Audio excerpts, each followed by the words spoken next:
I recognize the Honourable Leader of the NDP.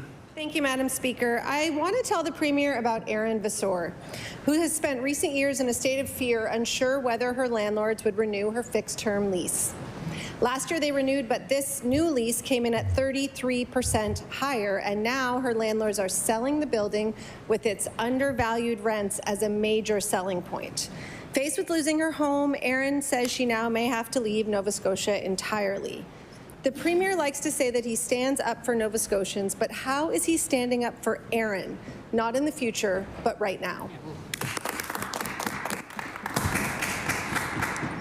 I recognize the Honourable Premier. Thank you, Madam Speaker.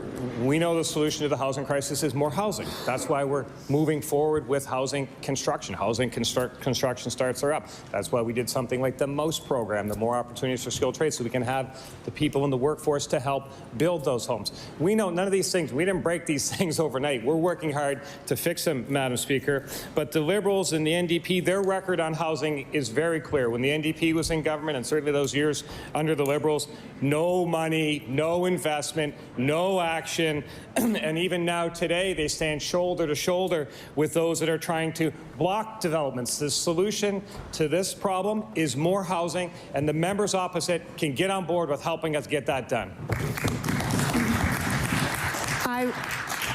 I recognize the Honourable Leader of the NDP with her first supplementary. The Premier relies on his reinterpretation of the past and his casting forward to a beautiful future, and I am asking a question about the present. Erin is not alone in her struggle.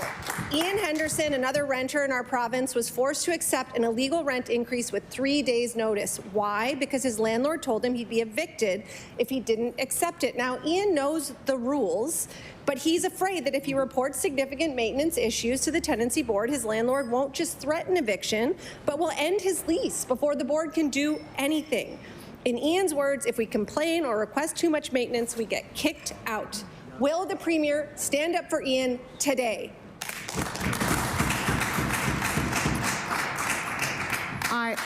I recognize the Honourable Premier. Thank you. There is a process in place, and I encourage all Nova Scotians who feel they're in a situation where that process is necessary, that they should apply to that process. It's there, it works. Or, you know, we'll continue to work on that. But if we step back, we need more housing in this province.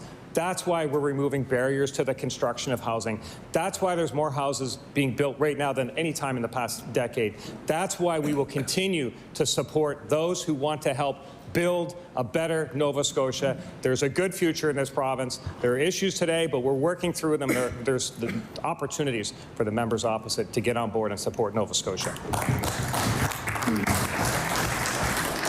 I recognize the Honourable Leader for the NDP with her final supplementary. Thank you, Madam Speaker. While we build housing, we need to protect the 300,000 Nova Scotians who are renters.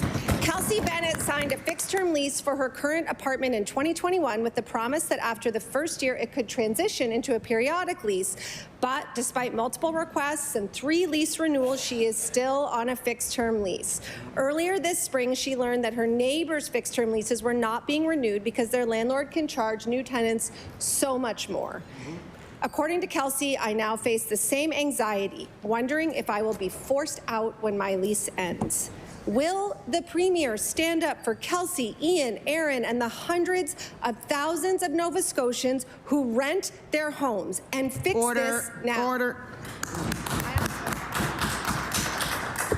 I recognize the Honourable Premier. Thank you, Madam Speaker. And of course, the legislation that's being debated in this chamber right now with the rent cap, the extension of the rent cap and other modifications are meant to protect tenants, protect that relationship. And we'll continue to move those items forward, Madam Speaker.